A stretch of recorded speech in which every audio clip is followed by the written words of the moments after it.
Yo, what's going on, Baltimore? It's the CoolB'more driver coming at you. It is January 19th at 8:44 p.m.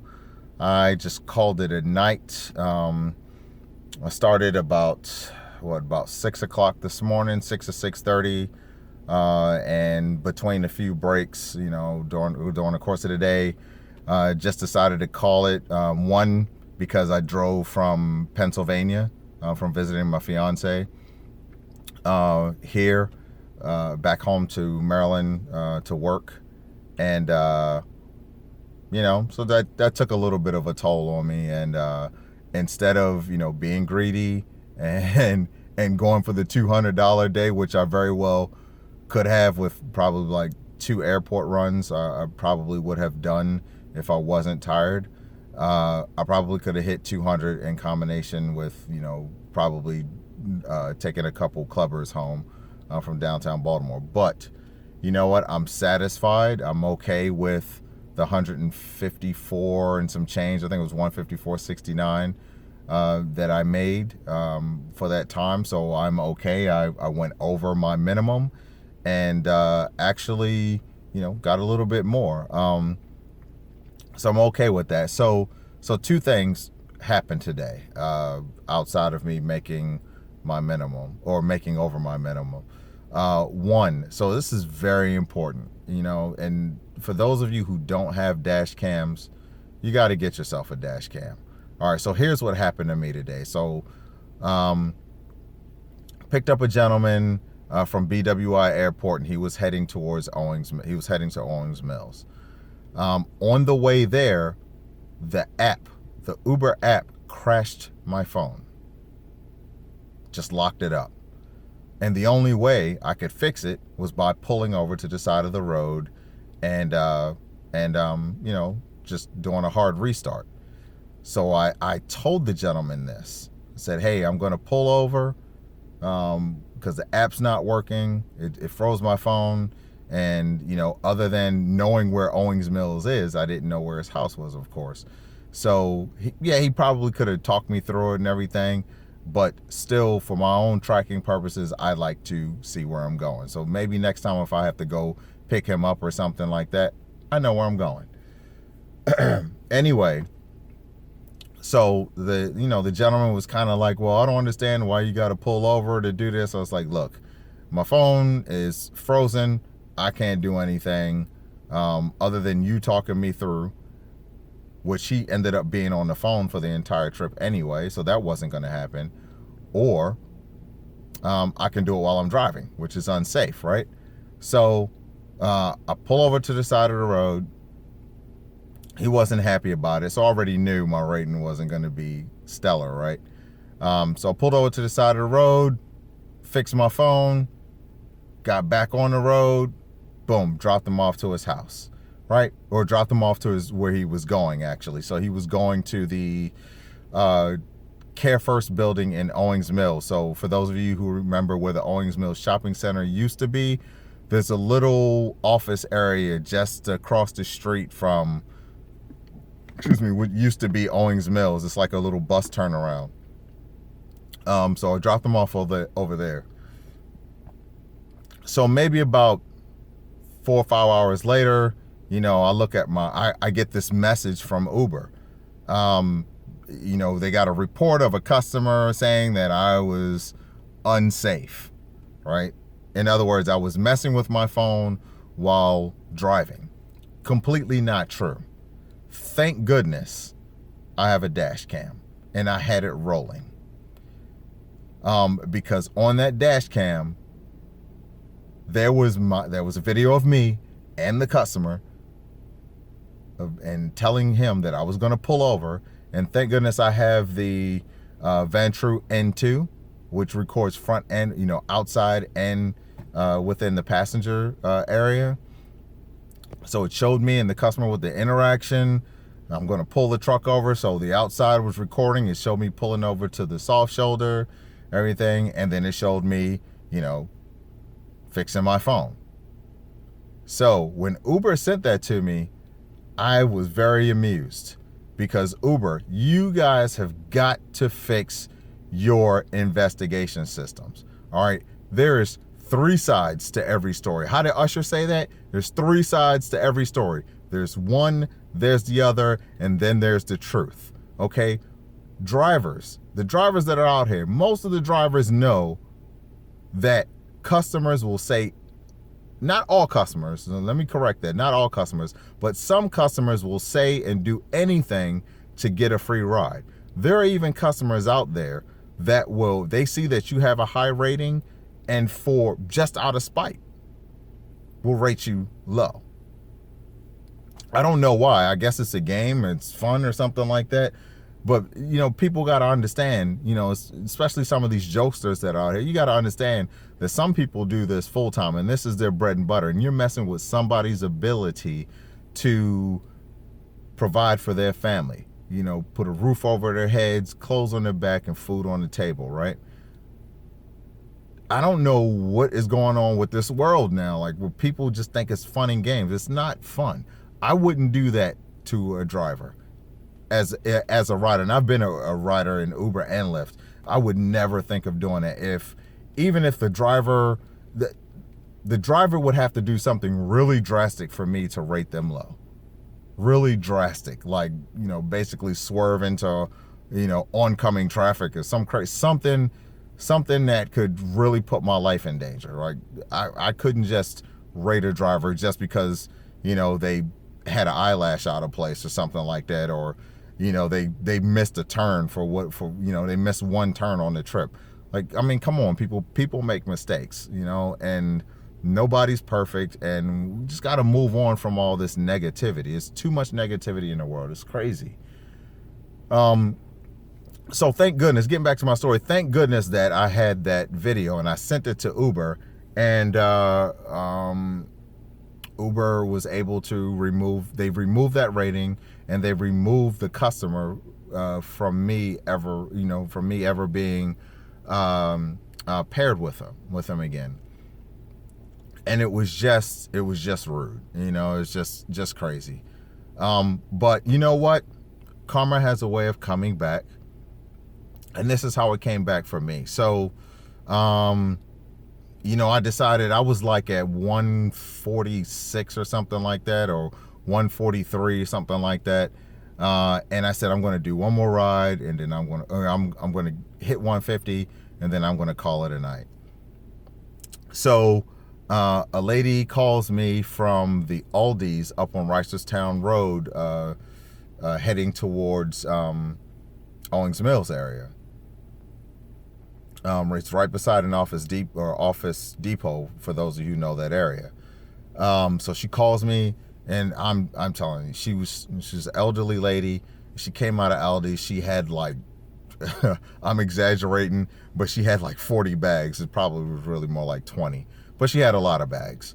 And I get it, she's elderly. She was on a cane, and she probably doesn't get out that much. So, I thought about it as what if that was my grandmother? God rest her soul. I would want somebody to take care of her, So, without haste, I got out my truck, I helped her, load all those bags in my truck, front seat, back seat, the trunk area, helped her load all that stuff in. And then when we got to our house, and it's just elderly people from that era. They're just old school. Most of them want to do everything for themselves. And there was no way I was going to leave that lady with lifting all those bags by herself. So I helped her with the bags, all the heavy stuff. I helped her with all that. She allowed me to go into the front door of her apartment and drop the bags off. And, we talked for about 2 minutes, because she was really breathing hard, and I was afraid that, she was going to pass out. So I stayed with her for a couple minutes just to make sure she was okay. She even offered me, she couldn't offer me anything to drink, but she was going to give me a blueberry bottle of wine. And I was just like, it's okay, ma'am. I'm good. I'm good, and we laughed and we talked for a little bit, and then I went on my way. and I was sitting at like 149.69 or something like that. And, you know, as I was driving home, I was like, you know what, I'm just going to call it a night. It's only like, you know, 21, or it's only like 31 cents. I'm good. I can make that up too easy, right? By the time I got home and I looked at my overall earnings for the day, she tipped me $5. And boom, done. So, you know, the karma that came from the gentleman who lied about the ride, and the karma for helping this elderly lady out, you know, and she was so nice. Her name was Jackie. She was so nice. I mean, I'm sorry, not Jackie. Her name was Sonia. She was so nice. And just, you know, helping her out, you know, put a good feeling in my heart. And it was just, you know, it ended off what almost was a bad day, but it made me feel so much better. And, you know, just, you know, going out here and picking up people or doing Uber Eats, it's not just about that. It's also about helping people. And, you know, that was a great feeling to be able to help somebody who really needed it. You know, she was telling me, you know, she wished her grandkids were around to help out. And, you know, that's another thing that pushed me to help her, is like, again, going back to the statement I said earlier about, you know, what if that was my grandmother, you know, in an Uber, and she had a whole lot of bags, and, you know, she was on the cane and, you know, breathing hard. There's no way that I would hope that there would be an Uber or Lyft driver out there that would say, hey, you know what, I'm not going to leave her like this. I'm going to help her out, and then I'm going to go on my way. And, you know, so ended off on a good note. But I tell you, hey, you know what, just, you know, for those of you who are watching this video or going to watch this video, just comment, is there a problem with the Uber app? Because I'm telling you, before I got this last rating, I counted 35. I had 35 5-star ratings in a row, and my rating didn't go up a single blip. But as soon as I got this bad rating, boom, went down. Now, the other thing that I looked at is that, you know, I had one cancellation from last week. It set me to 2% cancellation rate. That 2% cancellation rate is still on my queue or on my app. And I've done, let's see, last week it was 1/64. Then today it was when I started, it was 1/53. And then I think now it's like 1/70 something. So there's no way that, you know, 1/64 is going to give me 2%. Then 1/53 is going to give me 2%. And then 1/70 is going to give me 2%. I'm like, something's wrong with the Uber app where it's not calculating. Thank goodness it's calculating pay. When it starts getting to the pay, then Uber, we got issues. And I'm sure that's going to be the same with other drivers. Just Uber, fix your app, fix your investigation.